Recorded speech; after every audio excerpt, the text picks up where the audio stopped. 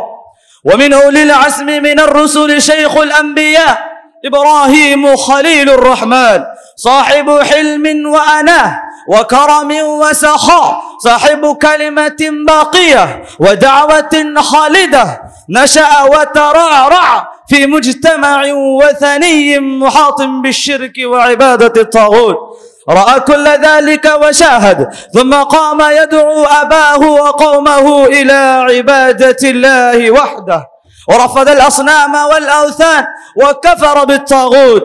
إنه كان نموذج النبوة الأولى في حرب الأوثان ومطاردة الشيطان. إنه رمز التوحيد والحنيفية وخصم الشرك والوثنية وعنوان البذل والتضحية. أما قصته في القرآن فهي مجللة بالآيات مكللة بالعبر والدلالات. وصفه ربه في كتابه بصفات حميدة كثيرة. قال تعالى: إن إبراهيم كان أمة قانتا لله حنيفا ولم يكن من المشركين. جعله الله إماما معظما لجميع أهل الملل والأديان، وجمع القلوب على محبته، وجعل له لسان صدق في الآخرين. أقول ما قال الشاعر: محاسنه هيولى كل حسن، محاسنه هيولى كل حسن، ومغناطيس أفئدة الرجال. ومن خصائصه وفضائله خلعة سنية لا تضاهى، ومرتبة عالية لا تباهى، وخصوصية فريدة لا تسامى، وهي أن كل كتاب أنزل بعده من السماء على نبي من الأنبياء فذلك النبي من ذريته وسلالته. قال جل في علاه: وجعلنا في ذريته النبوة والكتاب. إخواني البررة، قضى إبراهيم عليه الصلاة والسلام حياته كلها في الدعوة إلى الله ومحاربة الشرك، فلما كبر وتعانى في السن دعا ربه أن يهب له عقبا صالحا. فوهب الله له من هاجر الأمينة المؤمنة إسماعيل، ومن هذا الفرع الشريف والغصن المنيب خرجت الجوهرة الباهرة والدرة الزاهرة وواسطة العقد الفاخرة وخير أهل الأرض على الإطلاق وسيد ولد آدم بالاتفاق نبينا وسيدنا وشفيعنا محمد صلى الله عليه وسلم الذي اختاره ربه واصطفاه، ولم يوجد نبي من سلالة إسماعيل سواه. إخواني وخلاني، لا غرو ولا غرابة، إن قصة خليل الرحمن إبراهيم عليه الصلاة والسلام قصة ممتعة شائقة، وإنها قصة صراع بين الحق والباطل، بين العلم والجهل، بين الإنسانية والوحشية، بين التوحيد والوثنية، بين الجزم واليقين والظن والتخمين. قصة فيها علم وحكمة وموعظة وذكرى وأسوة وقدوة، فصلوات الله وسلامه عليه وعلى جميع الأنبياء والمرسلين، آمين. وآخر دعوانا أن الحمد لله رب العالمين. ماشاءاللہ. جس مقرر نے ابھی تقریر پیش فرمائی ہے، مفتی عبدالقیوم صاحب کی طرف سے اس طالب علم کو 100 روپے کا انعام دیا جاتا ہے. مقرر تشریف لائے اور اپنا انعام حاصل کرے.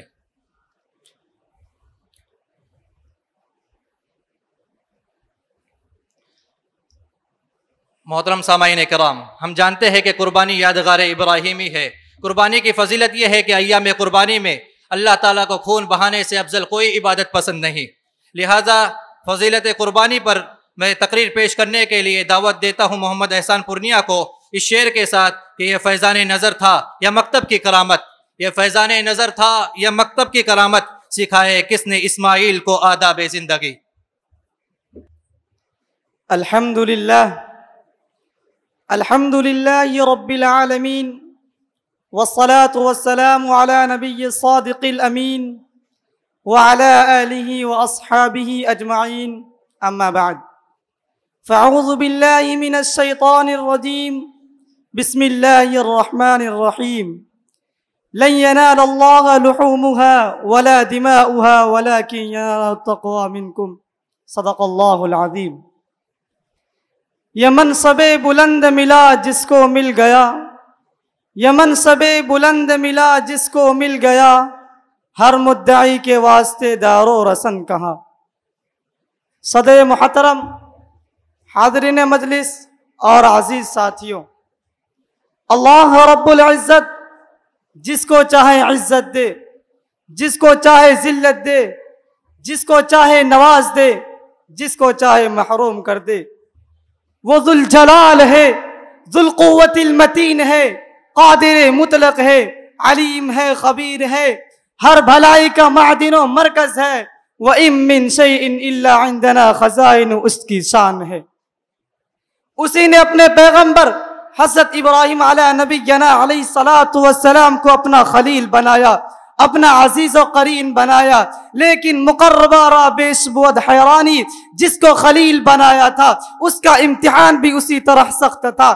اسی کی قربانی، اس کا مجاہدہ، اس کی عبادت، اس کا دوا دویش اور اس کی ایک ایک حرکت سے اعلیٰ درجے کا اخلاص ٹپکتا تھا. حضرات، اخلاص اسی وقت پیدا ہوتا ہے جب خدا کی معرفت ہو، اور خدا کی معرفت اسی وقت پیدا ہوگی جب خدا کی معصیت سے گریز ہو. یہی ابراہیم علیہ السلام ہے، ادنا درجے کا بھی غیر اللہ کی طرف میلان برداشت نہیں کر رہے ہیں. وقت کا ظالم بادشاہ نمرود آپ کی توحید پرستی سے حد درجے نالا ہے، آتش سوزا کا عذاب دینے کے لیے مصر ہے. زبردست قسم کی آگ جلائی اور دہکائی جا رہی ہے، اسی جلتی دہکتی آگ میں ابراہیم علیہ السلام کو ڈالنا ہے. ادھر نمرود حکم دیتا ہے، ادھر ابراہیم علیہ السلام کو آگ کے دیکھتے ہوئے شعلوں میں ڈالا جا رہا ہے. این اسی موقع پر اللہ کا ایک فرشتہ آپ کی خدمت میں حاضر ہو کر عرض پرداز ہوتا ہے، اگر میری مدد چاہیے، میری نصرت چاہیے تو فوراً حاضر خدمت ہو. ایسے نازک موقع پر، ایسے دل ہلا دینے والے موڑ پر ابراہیم علیہ السلام کی خلطت و محبت کا پتہ چلتا ہے، سچی توحید پرستی ظاہر ہوتی ہے، اور ابراہیم علیہ السلام جواب دیتے ہیں میرا مالک، میرا خالق، میرا پیدا کرنے والا اللہ مجھے دیکھ رہا ہے، مجھے صرف اسی کی مدد و نصرت چاہیے۔ توحید تو یہ ہے کہ خدا حشر میں کہہ دے، توحید تو یہ ہے کہ خدا حشر میں کہہ دے یہ بندہ زمانے سے خفا میرے لیے ہے۔ یہی محبت، یہی اسلوب، یہی وارفتگی، یہی قربانی، یہی اخلاص، یہی تقوی، یہی محبت و تعلق اللہ کی نظر میں اتنا اچھا لگا کہ اللہ نے آپ کو اپنا خلیل بنا لیا۔ اور ایک وقت ایسا آیا کہ حضرت ابراہیم علیہ السلام کو خواب میں یہ حکم ملا کہ اپنے ایک لوتے بیٹے، اپنی امیدوں کے تاج اور اپنے لاڈلے فرزند اسماعیل علیہ السلام کی میرے نام پر قربانی پیش کرو۔ حضرت ابراہیم علیہ السلام اس خواب کو اللہ کا حکم اور وحی ربانی سمجھتے ہیں، اللہ کا حکم اور وحی ربانی سمجھتے ہیں، بیٹے کی قربانی اور اللہ کے حکم کی فرما برداری کے لیے تیار ہو جاتے ہیں، اپنے بیٹے اسماعیل علیہ السلام کو اپنا خواب کے بارے میں بتلا دیتے ہیں، اور اللہ کی راہ میں، اللہ کے حکم سے، اللہ کی بارگاہ میں اللہ کی رضا جوئی کے لیے قربان ہونے کی بات کرتے ہیں۔ اب آپ دیکھیے کہ اسماعیل علیہ السلام کیسے بیٹے تھے، کیسے فرزند تھے، جواب دیتے ہیں یا ابت افعل ما تؤمر ستجدنی انشاء اللہ من الصابرین۔ ابا جان، جو آپ کو پیغام الہی ملا ہے، جو آپ کو حکم خداوندی ہوا ہے، اسے بلا جھجک کر گزریے، اسے فوراً انجام دیجئے، اس کے انجام دینے میں تاخیر نہ کیجئے، آپ مجھے بے شک انشاءاللہ صبر کرنے والا پائیں گے۔ سامعین، تھوڑی دیر یہاں رک کر ذرا سوچئے، حضرت ابراہیم علیہ السلام اور اسماعیل علیہ السلام کی قربانی پر ذرا غور کیجئے۔ یہ دونوں باپ بیٹے اللہ کے حکم کو بجا لانے، مرنے اور مارنے، کٹنے اور کاٹنے، قربان ہونے اور قربان کرنے کے لیے کس قدر خوش دلی سے اظہار رضامندی کر رہے ہیں۔ جان لینی ہے اور جان دینی ہے، اور حقیقت میں جان دینی ہے، کوئی مجاز اور کوئی افسانوی بات نہیں ہے۔ اللہ تعالیٰ کو یہی ادا، یہی محبت، یہی اسلوب، یہی وارفتگی، یہی درد دل اور یہی عشق و محبت کی قربانی اتنی بھا گئی کہ امت محمدیہ کے مالدار مسلمانوں کے لیے جانور کی قربانی کو رہتی دنیا تک کے لیے واجب الادا اور یادگار بنا دیا، اور سب کو یہی سبق ملا کہ جان دی ہوئی اسی کی تھی، جان دی ہوئی اسی کی تھی، حق تو یہ ہے کہ حق ادا نہ ہوا۔ حضرات، آج لوگ عید الاضحیٰ کے مبارک موقع پر حضرت ابراہیم علیہ السلام اور اسماعیل علیہ السلام کی یادگار میں 10ویں، 11ویں اور 12ویں ذی الحجہ کو اپنی اپنی قربانیاں بارگاہ رب العزت میں پیش کرتے ہیں۔ یہ قربانیاں ان کا گوشت پوشت، ان کے خون اور ان کی کھالیں اللہ تعالیٰ تک نہیں پہنچتی، اللہ تعالیٰ کو تو ہمارا اخلاص، ہمارا تقوی، ہمارا ایثار و توکل، ہمارا جذبہ صبر و رضا اور ہمارا مجاہدہ پہنچتا ہے۔ اسی لیے ارشاد ربانی ہے لن ینال اللہ لحومها ولا دماؤها ولكن يناله التقوى منکم، کہ اللہ کو قربانیوں کے گوشت اور خون نہیں پہنچا کرتے، اللہ تعالیٰ کو تو تمہارا اخلاص اور تقوی پہنچتا ہے۔ لہذا اے لوگو، اللہ کو اپنا خلوص، اپنا تقوی، اپنا درد دل اور اپنا جذبہ عقیدت و محبت دکھاؤ، اور دل سے یہی کہو کہ نکل جائے دم تیرے قدموں کے نیچے، نکل جائے دم تیرے قدموں کے نیچے، یہی دل کی حسرت، یہی آرزو ہے۔ وما علینا الا البلاغ۔ اب ہم آج کا ہمارا یہ اجلاس سیرت ابراہیمی اور سالانہ انعامی اجلاس کے طور پر موسوم ہے۔ حضرت ابراہیم علیہ السلام اللہ تبارک و تعالیٰ کے جلیل القدر اور مقرب ترین پیغمبر ہیں، تو آئیے اب ہم آخری مقرر کے طور پر اس عنوان پر بت گر کے گھر میں بت شکن پیدا ہوا، اس عنوان پر رحمت اللہ کو دعوت دیتے ہیں کہ وہ آئیں اور اپنی تقریر پیش فرمائیں۔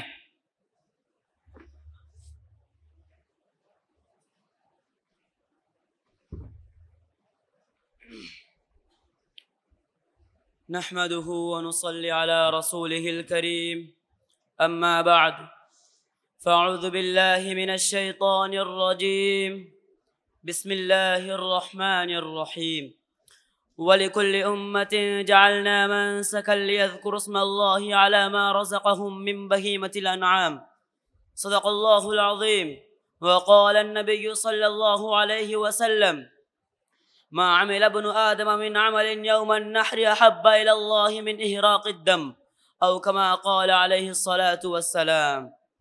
محترم صدر جلسہ اور عزیز ساتھیوں، لفظ قربانی اپنے آغوش میں بہت بڑا معنی اور بہت وسیع مفہوم رکھتا ہے. جہاں کسی چیز کو جد و جہد اور محنت و مشقت سے حاصل کرنے کا نام قربانی ہے، وہیں اس چیز کو بعد الحصول پایہ امتیاز تک پہنچانے کو بھی قربانی سے تعبیر کیا جاتا ہے. قربانی اور مسلمانوں کا آپس میں بہت بڑا ملاپ ہے، کیونکہ مسلمان کو اپنی حیات مستعار کے ہر گوشے میں نذرانہ قربانی پیش کرنا پڑتی ہے، کہیں اپنی محبوب چیز کو چھوڑ کر، کہیں اپنے نفس کو مار کر، تو کہیں ذبیحہ دے کر. اسی لیے تو اسلام نے قربانی کو بڑی ہی اہمیتوں سے نوازا ہے اور یوں کہہ دیا، سن اے مسلمان یہ نکتہ درس قرآنی میں ہے، عظمت اسلام و مسلم صرف قربانی میں ہے. اور محترم حضرات، آج کی صبا رفتار محفل میں میں اس قربانی کا ذکر خیر چھیڑوں گا. اس کا تعلق ایسی ہستیوں سے ہے کہ ان جیسی اطاعت گزار اور وفا شعار ہستیاں بہت ہی کم دیکھنے کو ملتی ہے. عشق و وفا کی راہوں میں اور دنیا کے اس طویل سفر میں ہزارہا قربانیاں پیش کرنے والے آئے، لیکن یہ پرانی زمین اور یہ بوڑھا آسمان گواہ ہے کہ ان کی نظروں نے ان جیسی اطاعت گزار اور وفا شعار ہستے کو کبھی مشاہدہ بھی نہیں کیا ہوگا. اسی قافلے اور خانوادے کو خانوادہ ابراہیمی سے یاد کیا جاتا ہے.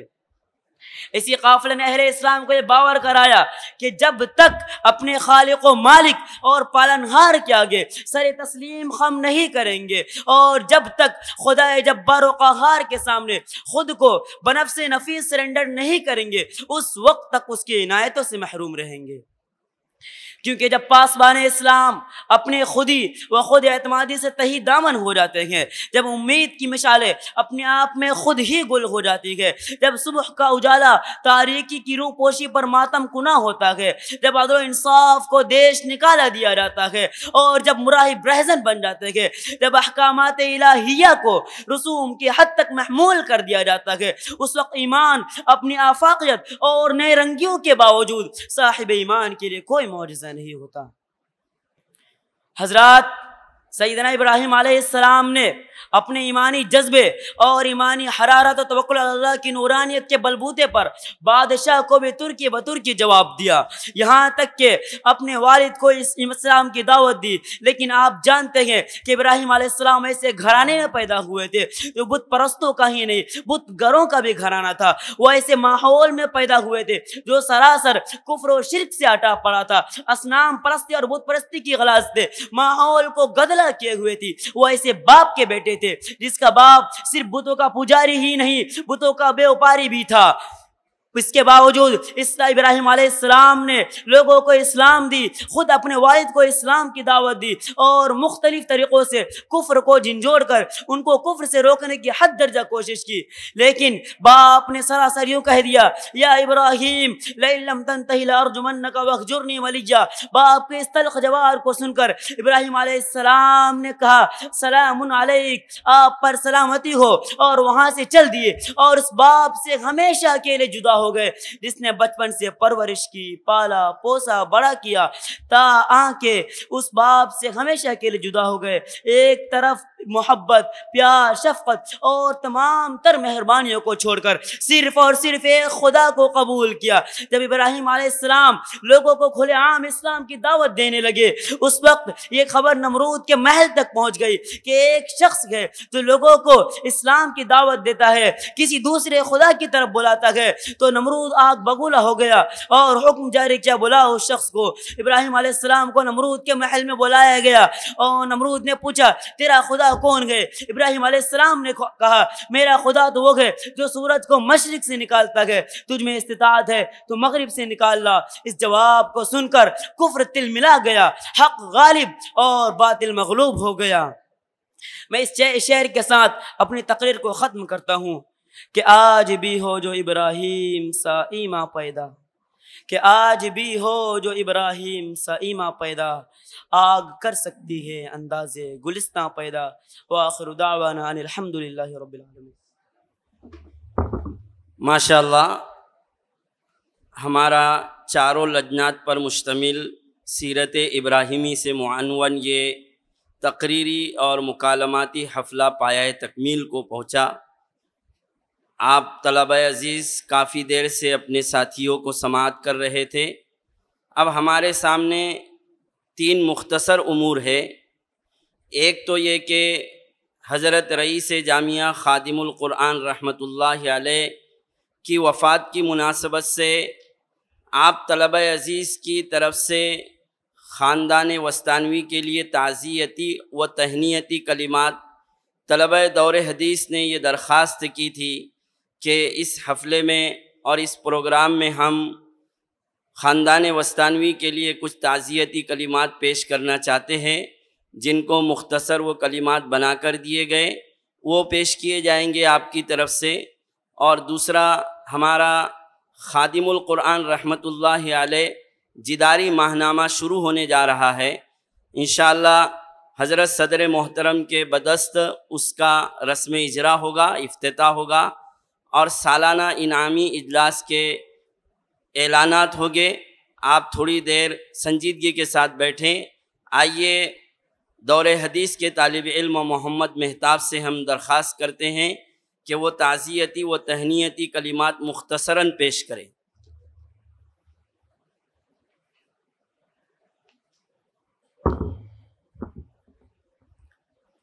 بسم اللہ الرحمن الرحیم۔ ہم سب کے رہنما و رہبر مقتدی و ہمدرد مشفق و مربی خادم القرآن والمساجد حضرت مولانا غلام محمد وستانوی رحمۃ اللہ علیہ کی رحلت اور وفات حسرت آیات پر ہم تمام جامعہ کے تینوں شعبے یعنی دینیات، حفظ، عالمیت کے طلباء کی جانب سے رئیس جامعہ اور نائب رئیس جامعہ حضرت مولانا حذیفہ صاحب اور حضرت مولانا اویس صاحب یعنی حضرت کے دونوں فرزندان اور ان دونوں حضرات کی والدہ محترمہ اور تمام خانوادہ وستانوی کی خدمت میں دلی تعزیت، ہمدردی اور پرخلوص دعاؤں کا ہدیہ اور تحفہ پیش کرتے ہیں۔ یقیناً حضرت والا شیخنا و مربینا مولانا غلام محمد وستانوی رحمۃ اللہ علیہ کی رحلت اور وصال صرف آپ حضرت کا ذاتی غم نہیں بلکہ ہم تمام طلباء کا بھی ایسا زخم ہے جو کبھی نہیں بھر سکتا۔ ہم میں سے ہر ایک ان کے دامن تربیت، شفقت آمیز نگاہ اور مثالی نظم و قیادت کا براہ راست مشاہدہ کرنے والے ہیں۔ خصوصاً مسجد میمنی میں بعد نماز عصر کئی برسوں سے اپنے اصلاحی و نورانی مواعظ و ملفوظات سے اپنے طلباء کی ایسی تربیت اور اصلاح فرماتے تھے جس سے دلوں پر گہرا اثر پڑتا تھا اور دلوں کو روحانی تازگی ملتی تھی۔ لیکن آج ہم یتیم ہو گئے اور یقیناً ہم یہ کہنے پر مجبور ہے کل صغیر فقد اباہ وکل کبیر فقد اخاہ، اور وہ جملے بھی ہم پیش کرتے ہیں جو حضرت یوسف علیہ السلام کی وفات اور وصال پر ان کے محبین اور متعلقین نے ان کے بھائیوں اور بیٹوں کو تسلی اور تعزیت پیش کرتے ہوئے کہے تھے، یعنی ایھا السادہ لیست خسارتکم اليوم اکبر من خسارتنا نحن فقد فقدنا فی دفین اليوم اخا شفیقا وسیدا رحیما وملکا عادلا۔ ہم طلبہ جامعہ تمام خانوادہ وستانوی کو تعزیت مسنونہ پیش کرتے ہوئے یہ حدیث پاک پڑھتے ہیں جس میں آپ صلی اللہ علیہ وسلم نے اپنی بیٹی حضرت زینب رضی اللہ عنہا کے بیٹے اور اپنے نواسے کی موت کے وقت ارشاد فرمائے تھے، ان للہ ما اخذ وله ما اعطى وكل شيء عنده باجل مسمى فلتصبر ولتحتسب۔ بہرحال ہم آپ تمام طلبہ خاندان وستانوی کے چشم و چراغ آپ کے تمام بیٹوں بیٹیوں اور اہل خانہ کے غم میں برابر کے شریک ہیں، اور ہم آپ سب حضرات اور ہم سب حضرت خادم القرآن رحمۃ اللہ علیہ کے لیے دعا کرتے ہیں اور کرتے رہیں گے انشاءاللہ۔ اللہ تعالی حضرت کو اپنی شایان شان بدلہ عنایت فرمائے، آپ کے درجات کو بلند فرمائے، آپ کو جنت الفردوس میں اعلیٰ سے اعلیٰ مقام عطا فرمائے، آپ کی قبر کو جنت کا باغیچہ بنائے۔ ہم یہ شعر بھی پیش کرتے ہیں، آسماں ان کی لحد پہ شبنم افشانی کرے، شب نو رستہ اس گھر کی نگہبانی کرے، آمین۔ کلمات تہنیت و تبریک۔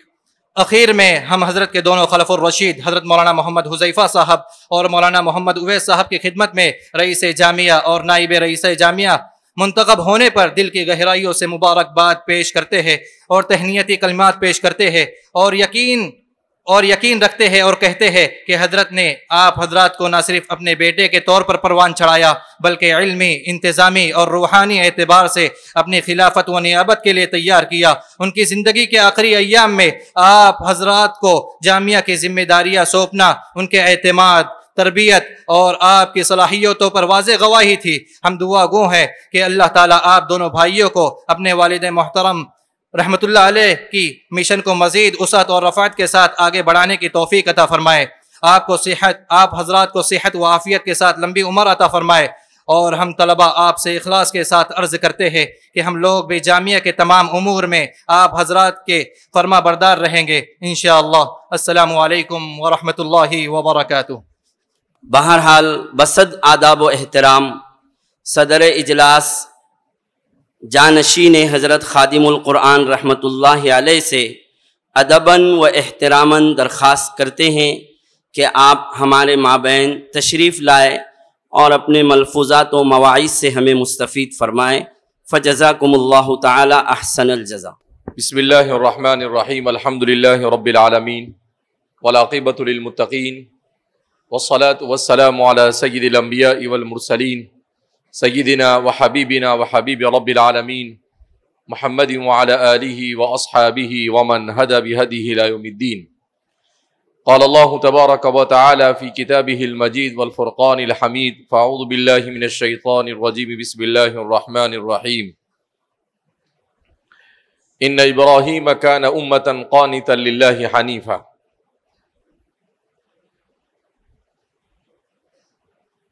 طلبہ خاموشی اختیار کریں۔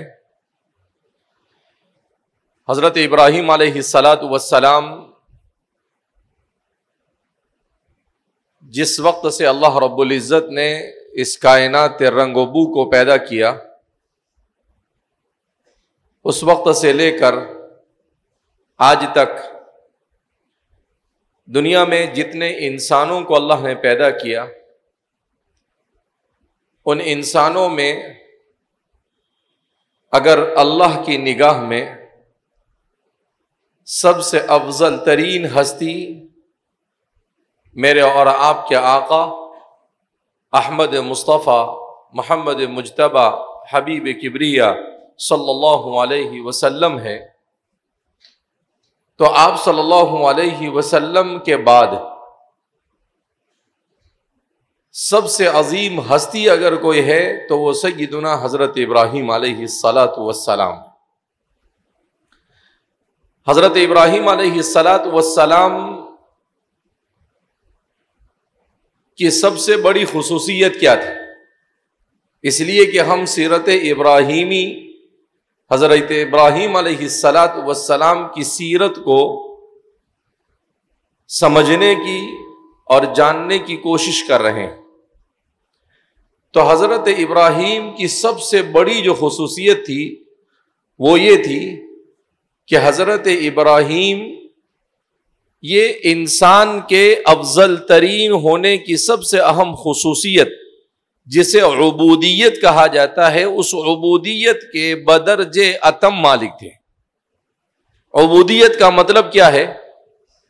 عبودیت کا مطلب اپنی ذات کو اللہ کے سامنے نچھاور کر دینا، کہ اللہ جو بھی حکم دے، چاہے اس حکم سے اپنی جان کو خطرہ ہو یا اپنی جان چلی جائے، چاہے اس حکم سے اپنی اولاد کو قربان کرنا پڑے، چاہے اس حکم سے اپنے گھر والوں کو مشقت میں ڈالنا پڑے، چاہے اس حکم سے اپنے والد کے خلاف کھڑا ہونا پڑے، مگر کسی صورت میں اللہ کے حکم سے ذرہ برابر انحراف نہ کرتے ہوئے سراپا اللہ کے حکم کے سامنے اپنے سر کو جھکا دینا اور اس کی مکمل طور پر اللہ کے حکم کی تابعداری کرنا، یہ سیدنا حضرت ابراہیم علیہ السلام کی سب سے اہم ترین خصوصیت تھی۔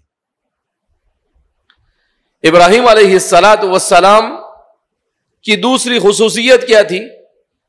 آپ کی دوسری خصوصیت تھی قربانی۔ کیا مطلب؟ حضرت ابراہیم علیہ السلام سے اللہ نے جس وقت جیسی قربانی کا مطالبہ کیا، ابراہیم علیہ السلام ان قربانیوں پر مکمل اترے۔ ابراہیم علیہ السلام کو اللہ نے توحید کی دعوت دینے کا حکم دیا، تو سب سے پہلے کس کو توحید کی دعوت دی؟ اپنے والد کو توحید کی دعوت دی. جبکہ آپ کے والد کون تھے؟ آپ نے قصص النبیین میں پڑھا ہوگا، بائع الاصنامی، بتوں کو بیچنے والے. صرف بتوں کو بیچتے نہیں تھے بلکہ بتوں کو اپنے ہاتھ سے تراشتے تھے. تو بتوں کو بناتے تھے اور بتوں کو بیچتے تھے. تو بتوں سے ان کو کتنی عقیدت ہوگی. تو انہوں نے اپنے والد کو دعوت دی کہ اے میرے والد، میں آپ کو ایک اللہ کی طرف بلاتا ہوں. ان کے والد نے کہا کہ دیکھو ابراہیم، اپنی اس حرکت سے باز آ جاؤ ورنہ پتھروں سے تمہیں سنگسار کر دوں گا. تم سے ہو سکتا ہے تو وہ بھی کر لو، مگر میں اپنے مشن سے اور میں اللہ کے حکم کے مطابق آپ کو اللہ کی طرف بلانے سے باز آنے والا نہیں. آپ کو ہجرت کرنی پڑی. آپ حضرت ابراہیم علیہ السلام کا اصل مسکن کون سا ہے؟ ہمارے طلباء کو معلوم ہونا چاہیے. حضرت ابراہیم علیہ السلام کا موطن، آپ کا وطن اصلی اور آپ کا اصل گھر یہ کہاں پر تھا؟ یہ عراق میں تھا. کہاں پر تھا؟ عراق میں. اس لیے کہ عراق میں دنیا کی قدیم ترین تہذیب، بابلی تہذیب، اس کے آثار عراق کے اندر پائے گئے. اور آج بھی حضرت ابراہیم علیہ السلام کے گھر کے باقیات عراق کے اندر میں پائے جاتے ہیں. تو آپ اصل تھے عراق. آپ کی پیدائش کہاں پر ہوئی؟ عراق میں ہوئی. اور پھر اس کے بعد جب آپ نے دعوت دی اپنے والد کو، انہوں نے انکار کر دیا. آپ نے بادشاہ کو دعوت دی، اس نے انکار کر دیا. تب پھر آپ نے ہجرت کی اور ہجرت کر کر آپ عراق سے نکل کر کہاں گئے؟ فلسطین گئے. کہاں پر گئے؟ فلسطین گئے. اور پھر آپ فلسطین میں مقیم ہوئے اور آپ کا مزار کہاں پر ہے؟ فلسطین میں ہے. حضرت ابراہیم دفن کہاں پر ہوئے؟ فلسطین میں ہوئے. حضرت اسماعیل کہاں ہوئے؟ مکہ مکرمہ میں. حضرت ہاجرہ کہاں دفن ہوئی؟ مکہ مکرمہ میں. مگر حضرت ابراہیم کا مزار جو ہے وہ فلسطین میں پایا جاتا ہے. ابھی 3 سال پہلے الحمدللہ میرا وہاں جانا ہوا. ایک جگہ ہے جس کو الخلیل شہر کہا جاتا ہے، مدینۃ الخلیل. حضرت ابراہیم ہی کے نام سے واتخذ اللہ ابراہیم خلیلا، کہ اللہ نے ابراہیم کو اپنا خلیل بنایا.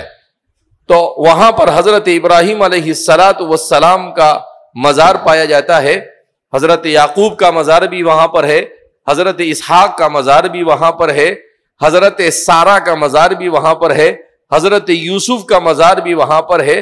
ان سب پورے خاندان کا مزار، ان کی قبریں ایک ساتھ الخلیل کے اندر میں پائی جاتی ہے. تو آپ کو ہجرت کرنی پڑی عراق سے کہاں؟ فلسطین کی طرف. اور آپ نے اس کے لیے ہجرت بھی کی. آپ نے اپنے بچے کو، شیرخوار بچے کو کہاں پر چھوڑ دیا؟ واد غیر ذی زرع، ایسی وادی میں چھوڑا جہاں پر کچھ بھی نہیں تھا، وہاں پر چھوڑ دیا.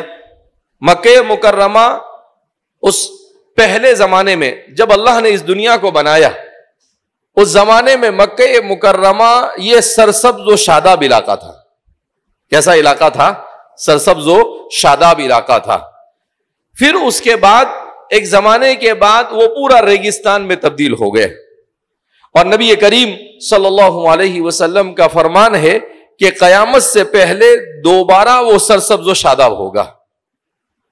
قیامت سے پہلے دوبارہ وہ سرسبز و شاداب ہوگا. اور اب وہ دوبارہ سرسبز و شاداب ہونا شروع ہو چکا ہے. وہاں بارشیں ہو رہی ہے. پہلے وہاں گھاس نہیں اگتی تھی، ہم لوگ خود دیکھ رہے ہیں ابھی وہاں پر گھاس اگ رہی ہے. وہاں پر ریگستان کی جگہ پر جنگل وجود میں آ رہے ہیں. تو دوبارہ اللہ کے رسول صلی اللہ علیہ وسلم نے کہا یرجع مروجا وانہارا، وہاں پر نہریں جاری ہوگی، وہاں پر نہریں ہو رہی ہے، وہاں پر برف گر رہا ہے. جو پورا گرم علاقہ تھا، کوئی سوچ نہیں سکتا تھا آج سے 10 سال پہلے. اب پچھلے 2-3 سال سے سعودی عرب اور حجاز کے بعض علاقوں کے اندر میں برف کی بارش ہو رہی. تو موسم تبدیل ہو رہا ہے. اور وہ علاقہ بھی تبدیل ہو رہا ہے.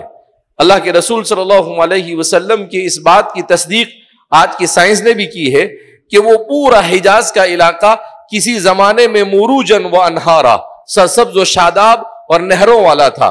پھر وہ ڈیزرٹ میں تبدیل ہوا، یعنی ریگستان میں تبدیل ہوا، اور پھر اب دوبارہ وہ کس کی طرف تبدیل ہونے جا رہا ہے؟ تو یہ اللہ کا. بہرحال تو حضرت ابراہیم کو، حضرت اسماعیل کو وہاں پر چھوڑا، اور اللہ رب العزت نے حضرت ابراہیم علیہ السلام کہ ان تمام قربانیوں کی وجہ سے اور سر تسلیم خم کرنے کی وجہ سے، اور یہ سب کچھ کرنے کے بعد بھی اللہ سے کیا کہتے ہیں؟ ربنا تقبل منا. ایسا انہیں اپنے کسی قربانی اور کسی عمل پر ناز نہیں کہ میں نے ایسا کر دیا. ہمارے یہاں تو تھوڑا کچھ آدمی کرتا ہے تو ایسا کالر اٹھانا کیا کر دیتا ہے؟ شروع کر دیتا ہے. تو نہیں، ابراہیم نے کالر نہیں اٹھایا.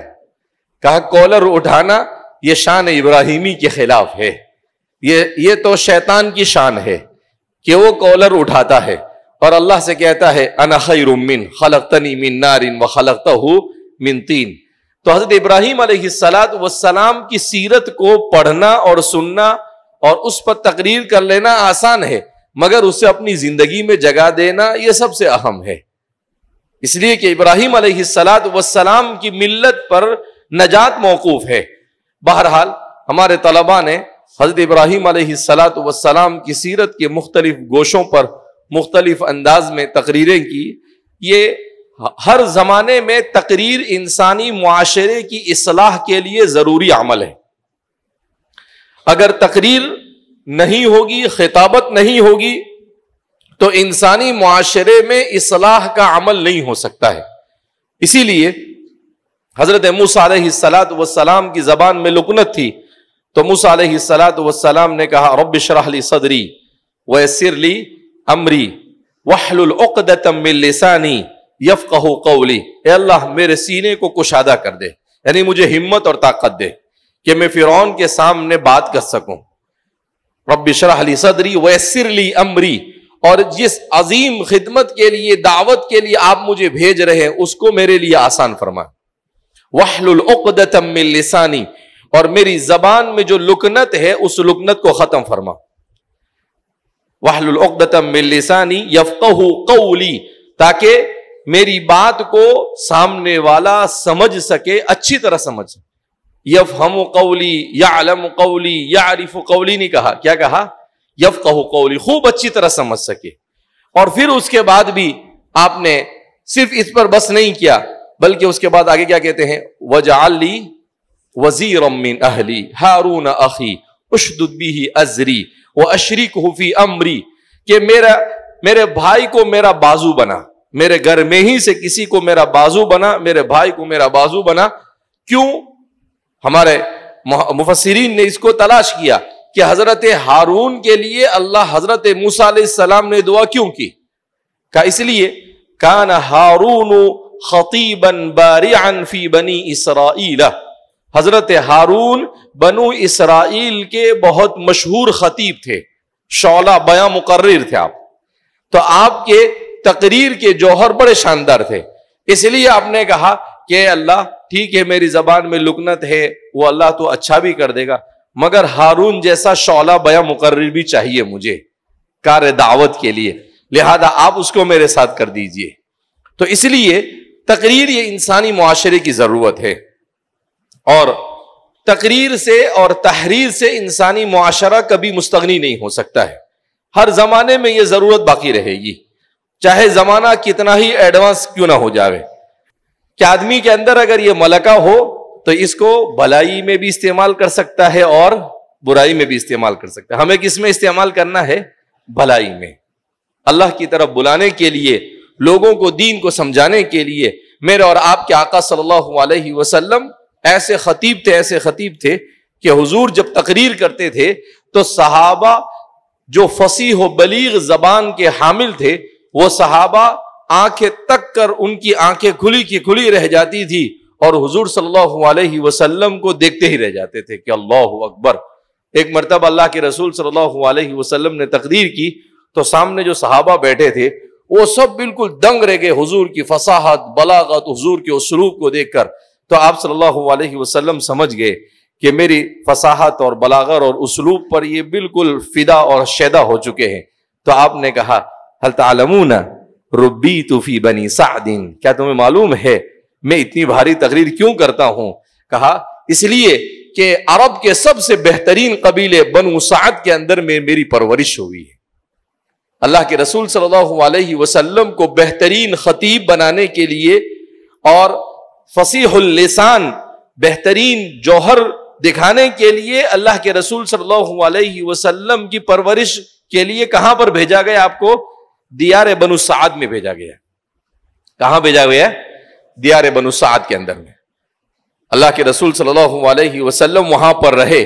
جب حضور نے بولنا شروع کیا تو انتہائی فصیح و بلیغ، اس لیے کہ آدمی جس گھر میں رہتا ہے، جس علاقے میں رہتا ہے، وہ اسی زبان میں بات کرتا ہے.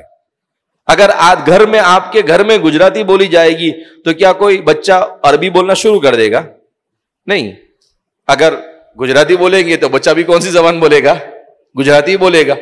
اگر گھر میں اردو بولی جائے گی تو وہ اردو ہی بولے گا، وہ عربی نہیں بولے گا. تو آپ صلی اللہ علیہ وسلم کو وہاں بھیجا گیا. اور ایسے قبیلے بنو سعد یہ طائف کے اوپر رہتے تھے، دیار بنو سعد. تو دیار بنو سعد یہ طائف سے آگے ہے، طائف سے 10-20 کلومیٹر کے فاصلے پر ہے. یہ کون سی جگہ ہے؟ جہاں پر آپ صلی اللہ علیہ وسلم کو دائی حلیمہ رضی اللہ تعالی عنہا حضور کو لے کر گئی تھی. آپ کو معلوم ہے نا، ان کی لاغر سواری تھی جو سب سے پیچھے تھی، اور جب واپس حضور کو لے کر گئی تو سب سے آگے تھی، اور پھر سب سے پہلے پہنچی. تو وہ پہاڑی علاقہ ہے پورا، مکہ مکرمہ سے پہاڑ پر چڑھ کر جانا پڑتا ہے. پہلے طائف آتا ہے اور طائف آنے کے بعد بنو سعد آتا ہے.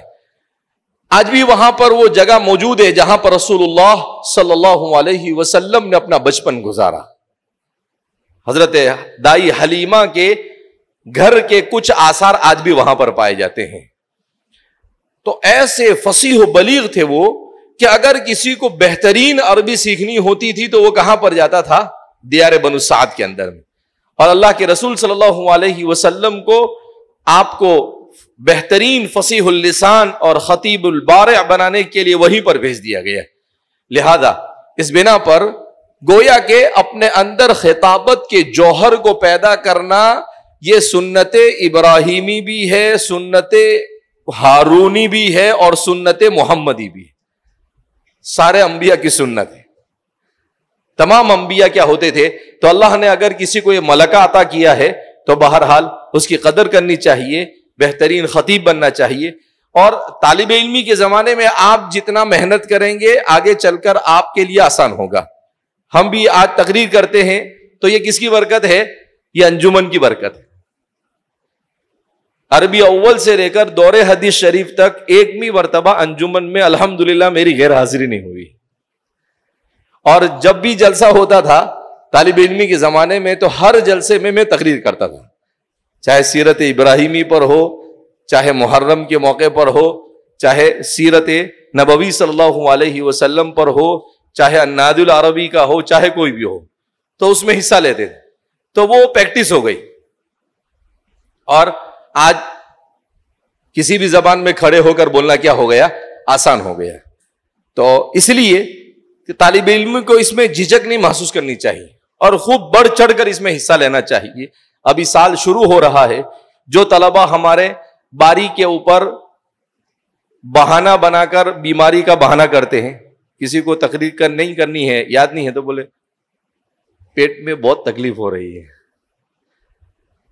ہم آپ کے سارے بہانے جانتے ہیں. کوئی کیا کرتا ہے؟ ارے بھائی ایسا بولنا نا، میں بیمار ہوں، میں ہاسپٹل چلا جاتا ہوں آج، ایسا بول کے ہاسپٹل چلا جاتا ہے. کوئی کہتا ہے کہ ایسا بول دینا حضرت کے کام سے گیا ہے. تو کچھ نہ کچھ بہانہ کر کر آدمی اپنی باری کو کیا مرتا ہے؟ گلی مارنے کی کوشش کرتا ہے.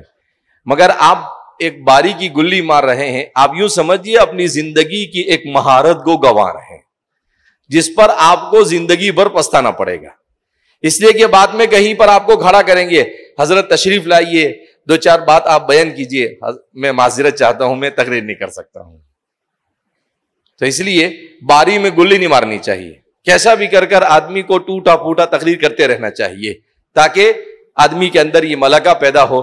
بہرحال اللہ رب العزت نے ہمارے اس جامعہ میں اس نظام کو جاری کیا۔ ہمارے والد صاحب خود فرماتے تھے کہ میں بھی طالب علم کے زمانے میں خوب تقریر کرتا تھا۔ میں نے کہا نا کہ ہر کوئی بھی اعلان کرنا ہوتا تھا تو کون اعلان کرتا تھا؟ ممبر کے پاس مائک لے کر نماز کے بعد والد صاحب کہتے میں کھڑا ہو جاتا تھا اور کہتا تھا کہ بھئی یہ اعلان ہے، یہ اعلان ہے۔ کہا میں مائک لوں تو طلبہ سمجھ جاتے تھے کہ یہ ابھی کچھ نہ کچھ اعلان کیا کرنے والا ہے۔ تو آدمی کو سب چیزیں کرنی پڑتی ہے، کرتے کرتے آدمی کیا ہو جاتا ہے، پریکٹس ہونے سے آدمی پرفیکٹ ہو جاتا ہے کہ بار بار آدمی کسی چیز کو کرتا ہے تو پھر اس کے اندر میں وہ صلاحیت مضبوط ہو جاتی ہے۔ بہرحال تو جن طلباء نے شرکت کی اللہ رب العزت ان طلباء کو مزید زور بیانی عطا فرمائے، اور جنہوں نے شرکت نہیں کی انہیں آئندہ شرکت کرنے کی کوشش کرنی چاہیے اور اپنے آپ کو ہر زبان میں تقریر کا عادی بنانے کی کوشش کرنی چاہیے۔